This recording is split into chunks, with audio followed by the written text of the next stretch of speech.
back. We are continuing our discussion on Fancy Farm, but now want to focus on the speakers themselves. We're now joined by two of the co-hosts of the Kentucky Politics Weekly podcast, Jared Smith and Abby Piper. Thank you both so much for being here this morning, y'all. As per tradition, both the House and Senate lawmakers that represent that district gave their stumps. We also heard from the incoming state rep. Congressman Jamie Comer and Senator Mitch McConnell were two of the biggest names in the spotlight that also got some big demonstrations from the crowd. You're seeing some of last year's Fancy Farm. Daniel Cameron returned to stump for Trump. Chase Oliver was the first Libertarian presidential candidate to come, and the list goes on from state officers to judge candidates. So going through this whole list, it sounds like I read a lot of names there, but the perception, it seems, from many in the political world is this was a bit of a sleepy Fancy Farm. What do y'all think? It was very sleepy, I thought. The crowd was smaller. Weren't a lot of props used by the crowd, not a lot of funny signs in the crowd.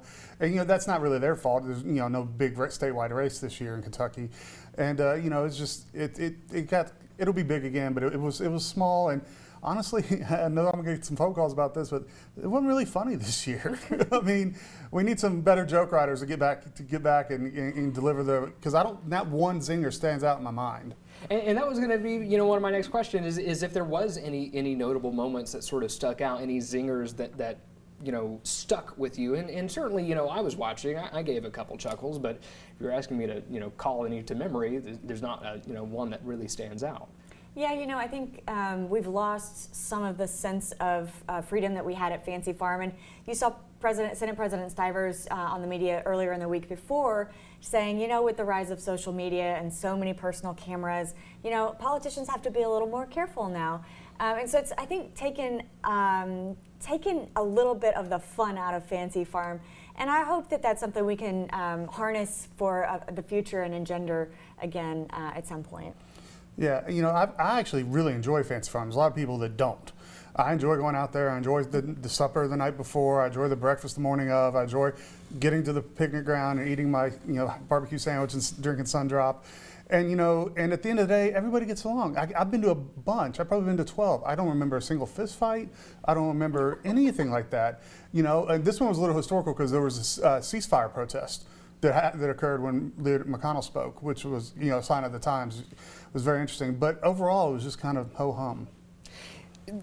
How does an event like Fancy Farm continue to stay relevant in modern politics? And also, how does it stay sort of a special event locally? I remember speaking with one of our state officers this week saying, whenever they were younger and went to Fancy Farm, it was a local event. People from that area came there. Now it seems like a lot of people that are coming from the big cities just kind of get bused down there so they can stump for their candidate. Well, to be fair, we didn't have a lot of the constitutional officers on the ballot this year, and usually that creates a little more energy around the event. It's a church picnic. It's the biggest fundraiser of the year for the local Catholic church there. And just like any church picnic, you're going to have, Southern food and probably a lot of heat and flies. But it is an important tradition to keep, I think, mostly because we are looking in a world where everything is digital and all of our communications are digital now almost. And that means that it's a lot easier for people to divide and foster those levels of hatred that we're seeing as they rise across the country. It's hard to put people in the same podium and it's 95 degrees and you're all drinking Sundrop and say, there's more that connects us than there is that doesn't. Yeah, I just think, it's very interesting. First of all, it's such a boon for the local church there. They count on it. They count on people playing bingo from sun up to sundown. My concern is the heat. I saw a couple people get taken away with ambulances recently.